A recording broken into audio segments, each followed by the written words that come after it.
ख़वातीन और हज़रात, अस्सलाम वालेकुम। उम्मीद करता हूँ कि आप सब खैरियत से होंगे, मज़े में होंगे और ऑफ कोर्स फिट होंगे।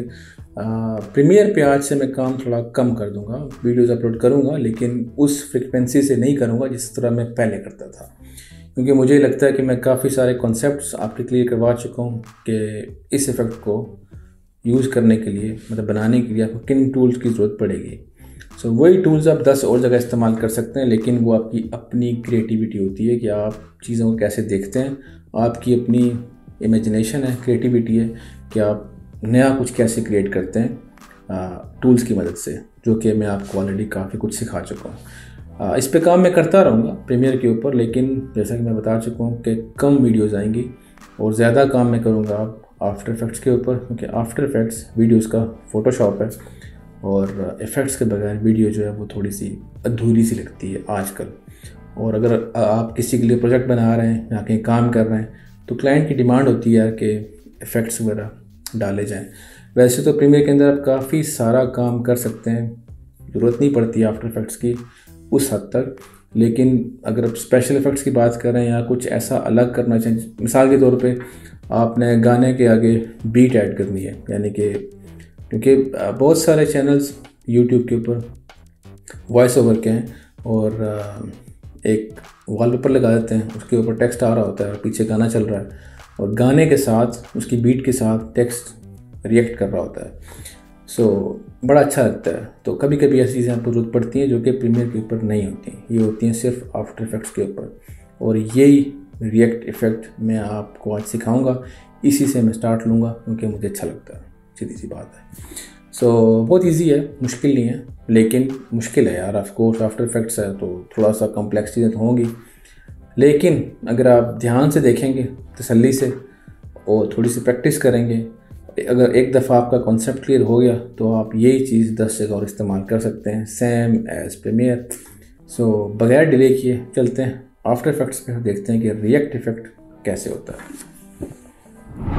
आफ्टर इफ़ेक्ट्स पे ये पहला टॉपिक है और स्टार्ट करेंगे एक इफ़ेक्ट से जो कि कहलाता है रिएक्ट इफ़ेक्ट। इसके बारे में ऑलरेडी मैं बता चुका हूँ। सबसे पहले अपने क्या करना है, यहाँ पे आना है, राइट क्लिक करें, न्यू कंपोजिशन, और इसके अंदर जो डिफ़ॉल्ट है वो फुल एचडी होता है, किसी चीज़ को नहीं छेड़ना।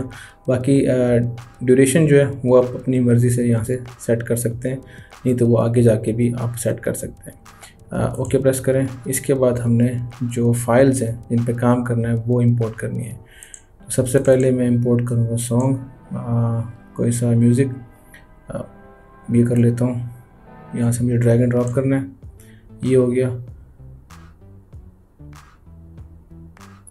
सो जैसे मैं म्यूज़िक को नीचे लेके आऊँगा कंपोजिशन एरिया में, तो ख़ुद ब खुद जितने म्यूज़िक की लेंथ है वो सारी खुद ब खुद यहाँ पे सेट हो जाएगी। इसके बाद मुझे चाहिए पिक्चर में मैं कोई भी ऐसी अपनी पिक्चर सेलेक्ट करता हूँ ताकि कल कॉपीराइट की स्ट्राइक मुझ पे ना आए। सो मिसाल के तौर पे ये वाली, इसको मैं ड्रैग एंड ड्रॉप करूँगा यहाँ पे। ओके, दैट्स इट, नीचे लेके आया इसको। अच्छा, यहाँ पे भी आके मुझे पिक्चर का साइज सेट करना है, जो कि मैं चाहता हूँ कुछ इस तरह से हो। यहाँ पे अब मुझे लिखना है इसके ऊपर टेक्स्ट। उसके लिए मुझे क्या करना है, मैं यहाँ पे लेयर पे आऊँगा, न्यू टेक्स्ट लेयर, और यहाँ पे मैं लिखूँगा REACT रिएक्ट। ओके, बाद में मैं आऊँगा ऑल पैनल्स पे और यहाँ से मुझे अलाइन पे आना है। काफ़ी सारे हो गए ऑप्शंस, यहाँ पे अपने अलाइन पे आना है और इस रिएक्ट को सेंटर में सेट करना है। ठीक है, ये हो गया। इसके वापस मैं स्टैंडर्ड पे आता हूँ, स्टैंडर्ड पे काम करने में आसानी होती है। सो साइज़ में इसका थोड़ा छोटा करूँगा, तकरीबन यहाँ पे। ठीक है, इसके बाद मेन गेम शुरू होगी। जो म्यूज़िक है आपका उसके ऊपर आपने राइट क्लिक करना है, यहाँ पे आना है की फ्रेम असिस्टेंट पे और कन्वर्ट ऑडियो टू की फ्रेम्स। जितनी बीट्स हैं, जितना म्यूज़िक है वो ख़ुद ब खुद ऑटोमेटिकली की फ्रेम्स में कन्वर्ट हो जाएगा। प्रीमियर की तरह आपको बारी बारी ख़ुद से मैनुअली की फ्रेम क्रिएट करने की ज़रूरत नहीं होती आफ्टर इफ़ेक्ट्स के अंदर। मैं प्रेस करता हूँ और ये ऑडियो एम्पलीट्यूड जो है ये की फ्रेम्स है, ठीक है। ये आप देख सकते हैं यहाँ पे, मैं बताता हूँ आपको जूम करके, ये सब म्यूज़िक के की फ्रेम्स हैं, ठीक है। इसको वापस मैं डिफ़ॉल्ट पे रहूँगा। अच्छा, इसके नीचे दो ऑप्शंस हैं, इफ़ेक्ट्स है और ट्रांसफॉर्म है। ट्रांसफॉर्म को हमें नहीं छेड़ना, इफ़ेक्ट्स पे आना है, लेफ़्ट चैनल राइट चैनल। ये क्या होता है, कभी कभी म्यूज़िक आपको खाली लेफ़्ट ईयर में नज़र आ रहा होता है, कह रहा हूँ सुनाई दे रहा होता है, कभी राइट पे। तो मुझे इन दोनों को रिमूव करना है, मुझे बैलेंस म्यूज़िक चाहिए दोनों में, बोथ चैनल एक साथ चलने चाहिए। ज़रूरी नहीं आप ऐसे ही करें, लेकिन मुझे अपने म्यूज़िक में दोनों चैनल्स एक साथ चाहिए। इसके बाद मैं आऊँगा, इसको मैं ओपन करूँगा, यहाँ पे आपको स्लाइडर है, बस यहाँ तक आपने इस पर काम करना है। इसके बाद आप नीचे आ जाएँ रिएक्ट पे, जो टेक्स्ट है, और टेक्स्ट के नीचे दो ऑप्शंस हैं, टेक्स्ट और ट्रांसफॉर्म पे आप आएँ, नीचे देखिए एंकर पॉइंट है, पोजीशन है, स्केल है, रोटेशन है, ओपेसिटी है। मुझे काम करना है स्केल पे, सो मैं ऑल्ट प्रेस करूँगा और स्केल के की फ्रेम पे प्रेस करूँगा, और नीचे जैसे मैं प्रेस किया तो एक्सप्रेशन स्केल वो ओपन हो गया। यहाँ पे आप आगे देख रहे हैं एक विप आइकन है, 4 आइकन्स में से तीसरा आइकन विप का है, उसको आपने जस्ट यहाँ से पकड़ा और एम्पलीट्यूड के नीचे जो स्लाइडर है वहाँ पे आप इसको ले जाएं। जैसे आप इसको लेके जाएंगे और जब प्ले करेंगे,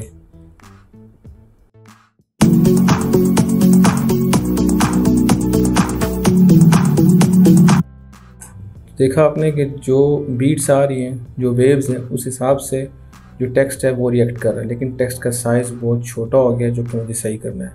इसके लिए आपने नीचे आना है यहाँ पे, ठीक है, यहाँ पे आपने इसकी वैल्यूज़ चेंज करनी है, और ये याद रहे कि टेक्स्ट के आगे इसकी वैल्यू होगी। यहाँ पे टेक्स्ट है, इसके आगे स्केल के आगे इसकी वैल्यूज़ होंगी, स्केल और स्केल के आगे इसकी वैल्यूज़ आपने डालनी है, ठीक है। टेम्प के आगे आप एक प्लस ऐड करें, फिर ब्रैकेट, इसके अंदर आपने लिखना है 100,100। अब चेक करते हैं।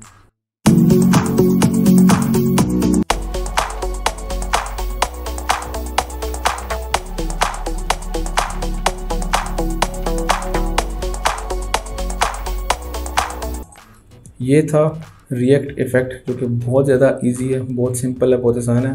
स्टार्टिंग में पहला इफ़ेक्ट ये सिखाने का मकसद ये था कि आफ्टर इफ़ेक्ट्स जो है जितना समझा जाता है मुश्किल है, उतना मुश्किल है नहीं। बस थोड़े से आपको स्टार्टिंग से मैं इजी इफ़ेक्ट्स से लेके चलूँगा, ताकि आगे आपको जो कम्प्लेक्स चीज़ें हैं वो ईजीली समझ में आ जाए। बस यानी ये था रिएक्ट इफ़ेक्ट।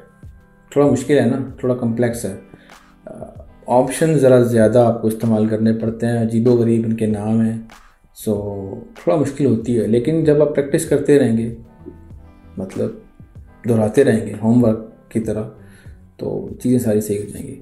बाकी इस सब किस्से में कुछ समझ में नहीं आया, कुछ पूछना है या कुछ नया सीखना है, स्पेशली आप कुछ चाहते हैं कि आफ्टर इफेक्ट्स के बारे में कुछ स्पेशली वीडियो आपके लिए अपलोड करूं, तो कमेंट करें, ज़रूर पूछें, मैं इसको अपने लिस्ट में ऐड कर लूँगा। और अगली वीडियो तक के लिए मुझे दें इजाज़त। अल्लाह हाफ़िज़।